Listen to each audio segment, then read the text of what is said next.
Greetings, Mechwarriors! Hello, ladies and gentlemen. This is TTB speaking, and welcome back to Mechwarrior Online. And today, guys, we are playing the Mad Dog in a very mad dog-ish configuration. What does a mad dog do? Well, he hunts things, and we are going to be hunting all sorts of things.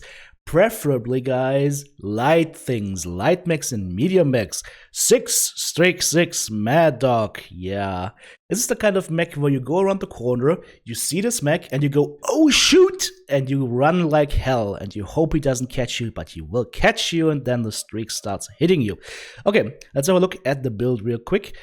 Clan Streak 6s, of course, times 6, because that is the reason for this build. So you can use the Mad Dog A for that. The max range on these missiles, by the way, is 360 meters, plus, of course, any kind of range that you have from skills. So you can get them to around 380, 400 meters-ish, which is quite nice, because the inner sphere streaks only go up until around 300 meters. However, the cooldown is a little bit longer, so you can't fire as much, but you do have, theoretically, the same nominal firepower than, let's say, the Streak Globs, which is pretty nice to have. Now we have Streak 6s in the right and left torso. We've got ammo in there as well. We also store some ammo in the CT, and half a ton in the leg here. We add a clan active probe, and I added 2 clan light tags. Why 2 light tags? Because double serves our purpose better. No, it doesn't, but I wasn't sure how this build would perform, so I thought to myself, well, if I lose a side torso, I will lose my tag, and if that side torso gets lost through ECM or whatever, I can't tag enemies anymore, and I can't fight anymore. So I chose to sacrifice half a ton of ammo for another tag on the other side. It may be necessary, it might not be necessary. You can just remove the light tag here and add another half ton of ammo into the other leg, and you should be fine. Okay, let's jump into the skill tree real quick. So there will be no big surprises here, I think. Of course, we're gonna go for missile rack 1 and 2, as well as high explosive 1 and 2. Then I can actually take away this range note. I just took that because I had nowhere else to spend that spot at that point here. Then we went into the survival tree. I looked at my mech and I said, you know what? I want this mech to be a little bit more tanky than normal, so I went full armor, as well as skeletal density here on these 2 nodes. I looked into the mobility tree and said, yep, we definitely need the speed, and we also need the torso movement ability, because the Mad Dog's arms are locked. You can only go up and down, so that means we need to have a little bit more yaw on the torso, as well as anchor turn and torso speed on the one side here. Actually, you know what, guys? It's better to take this point here, and we are going to put that into torso speed. Ha! Much better, much better. 1% range sacrifice for 5% my torso speed. That will help a little bit more with target acquisition, because you need to aim at the target to be able to lock the target and then shoot the target. So this should all be fine now. Beautiful. Then we go into the operations tree. I just took a little bit of it to keep the mech a little bit cooler. Since the cooldown is quite high on these Streak 6s from the clan side, we don't need as much cooling as, let's say, an inner sphere mech would need at this point. So we take cool run 1 and 2 and heat containment 1, 2, and 3. And that is basically it. And then in the auxiliary tree, double artillery strike or double airstrike, and then double UAV with the extra duration and the extra range. That can also help a lot, guys, with target acquisition, and that is the build. Alright, guys, let's take this thing to the dropship and see how it performs. Alrighty, guys, here we are on our first map. It is HPG Manifold, and we are slowly but surely walking towards Theta. Now, you know the drill, guys. You never should go down below unless you're a light mech, you're fast, and you can just cap this thing. But I thought to myself, where is your sense of adventure? Let's see if we can have an adventure. Let's see if what I usually say is true, or whether we can say that it is not true based on a sample of 1 game. I just got a shot from the side here. That's okay, though. Gonna hide here on Theta, and let's cap this point, because otherwise we won't have it, and then we move somewhere else. Let's see what we can find over here. Oh, and then suddenly Direwolf. Okay, yes, I get it. Help! Help! Anybody, I need to get out of there. Let's give this guy 2 more shots.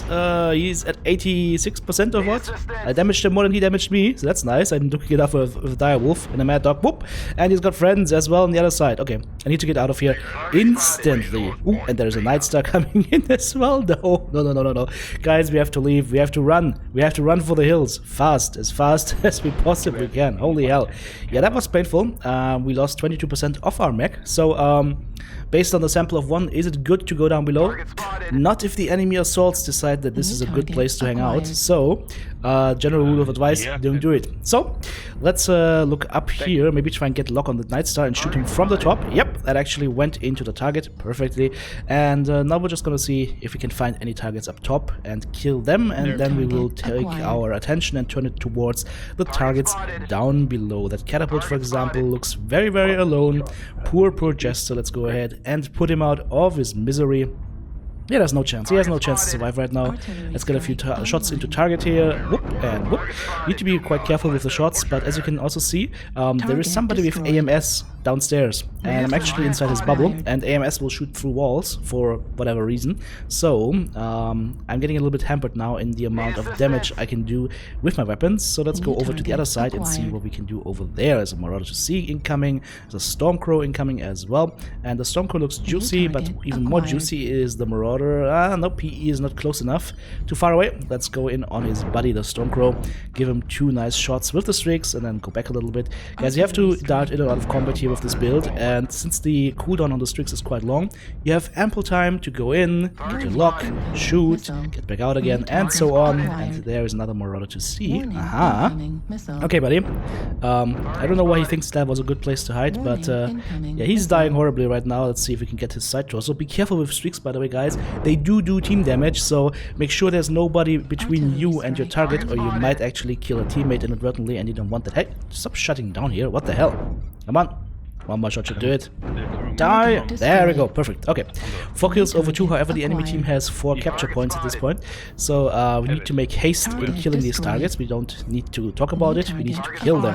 There's a Stormcrow again, there's the Night Star from before. So as I said, guys, these guys are bound to leave the basement at some point, and at that point we strike literally in the back of the Night Star, take away his side torso. 1 Gauss Rifle gone. Unfortunately it wasn't the correct side torso, but it doesn't matter. We cannot aim with those missiles, at least not for certain components. Oh, and there's my friend again, and he's still pretty pristine, that's okay.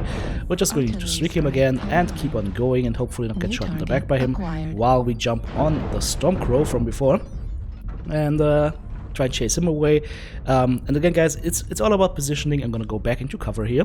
My missiles are now ready again, but that's the reason why I went into cover, because I knew the Night Star was still around, and now we can shoot him from the back and take him down.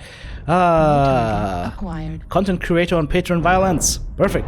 Okay, now we can go in on the Stormcrow, who is duking it out with my teammate here, Hunchback, and we're just going to provide fire support and help tear him down as fast as possible. Target destroyed. There we go, he's down, beautiful. And now we have 9 kills over 4, so this looks actually pretty promising. Target However, acquired. the enemy team has 4 capture points still, and they have 500 points. So we are in dire straits right now. I'm gonna go for an alpha strike here on that Kid Fox, because triple AMS, so the only way I had even a chance to do some damage to him was alpha striking, and that is exactly what I did, and boom!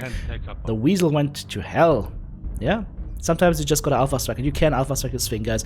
Since we don't have that high of a volume of shots, we can actually go ahead and alpha strike a little bit more often, because it's not that hot. This mech actually runs surprisingly cool, believe it or not.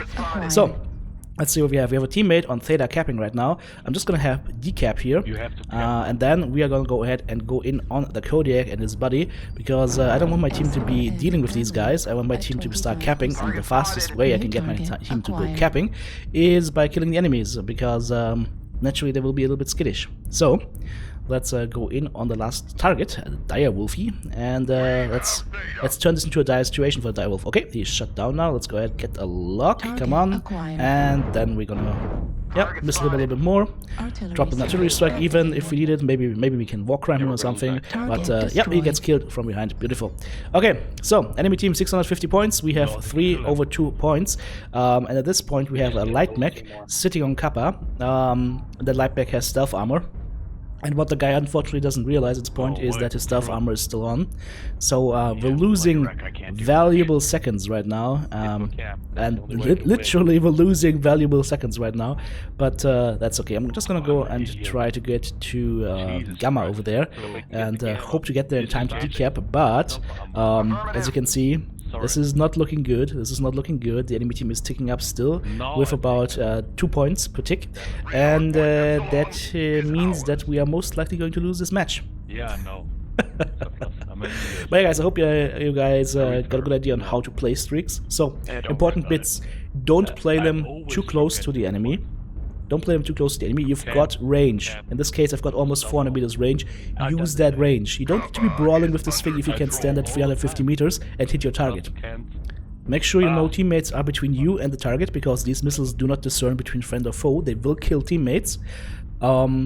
And then also, of course, use your tag if you have somebody that is under ECM cover. And luckily the light tag has a very similar range as our streaks have. So, you know, added bonus, Well, there we go, 355 to 750 points, 12 kills over 5.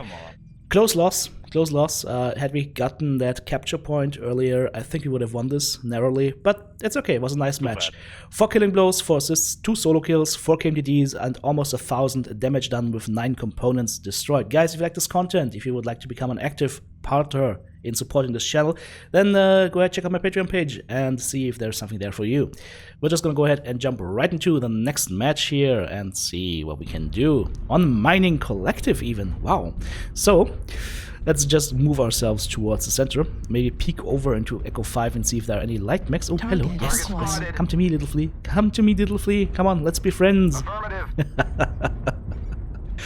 Anytime a mech like that wants to be friends with a flea, you need to be careful. Yeah. I would love it for him to come up here again and try something, but unfortunately he knows. Damn it, okay. Let's see, we finally got some backup here in order to see coming up. Oh, the flea? Huh? Is he frisky? No? Okay, never mind. Yeah, the problem is I shouldn't be fighting here at that ramp. It is pointless for me, because I don't have direct fire weapons. It takes too long to get the lock on and shoot and then get back into cover again. So I'm just gonna go back a little bit here and maybe focus my attention on that Uzil over there, or any other light mechs that could come around the corner. Team is a little bit skittish in taking the top right now, which means we will lose the top, most likely. Direwolf is pushing in. Let's try and see if we can help him. No, never mind. We've got a light mech battling. There we go. Let's get in behind the Direwolf. The thing is, though, are our teammates pushing up? Slowly but surely. Yeah, okay. So we can go in on the Marauder, give him 2 nice shots, and get back to cover. Again, we have a Kid Fox with triple AMS, because apparently that's my thing. So let's try to do some damage to him, but this is not a good spot to be in. I'm a little bit too exposed right now. Let's go on the Banshee and hope he doesn't see me. We might get 2 more shots out here. Yeah, AMS is just wrecking my stuff, and ouch, I'm sandwiched. No, let's get out of here. It is too hot, a little bit too rich for my blood. Let's get 2 more shots in and then drop down. Yeah, that's the only way to deal with this right now, is to drop down, guys, because otherwise we're just dead at this point. Let's go and find an angle where we can shoot at the enemy. I'm not gonna run around and try to take the ramp here. I'm just gonna find an angle, or a target that drops down like the champion, and just destroy him. And hopefully his teammate with the AMS isn't close, and that should allow me to take him down. Come on, can I get a lock here? There we go, okay, he's dead. Let's jump in onto the Hellbringer ER Micro and LB20 build. Interesting. Sounds funny, but it looks interesting. So let's go ahead and destroy this interesting mech here. We lost one of our streaks here in the Battle of the Champion, but it's okay. Took down the Hellbringer as well. And now we go ahead and go on to the Uzil. Do some damage to him. Yeah, he doesn't like that, does he? Okay, time to move now. 2 kills under 7. This match is definitely over. We're definitely not going to win this. So the only thing to do right now is try to maybe get another kill, or do as much damage as possible. Basically, duke it out as much as possible. Not give up, because giving up sucks. Okay, oh, hello there, Mr. Flea. Yes, please. Yes! Run, you little shit. Yeah, he felt that one. I'm sorry, it just never gets old, guys. It never gets old. You've got a flea or some light mech coming in, and you just slap him with the streaks, and you just see them running for the hills. Yeah, I'm getting duckered here big time. Just trying to use my side torso to shield until he overheats, and then shoot him again with the streaks. I even open up his CT and side torso, but that is it. We finally drop. And at this point, it's just 2 light mechs running around for some time. So let's just cut to the chase and to the end of the match here. Pop goes the Weasel, 1 killing blow, 3 assists, 1 solo kill, 1 KMDD, 772 damage done. Guys, go ahead, give this build a try. It is very fun to play, and I will be seeing you soon in the next video. Thanks for watching. TTB out.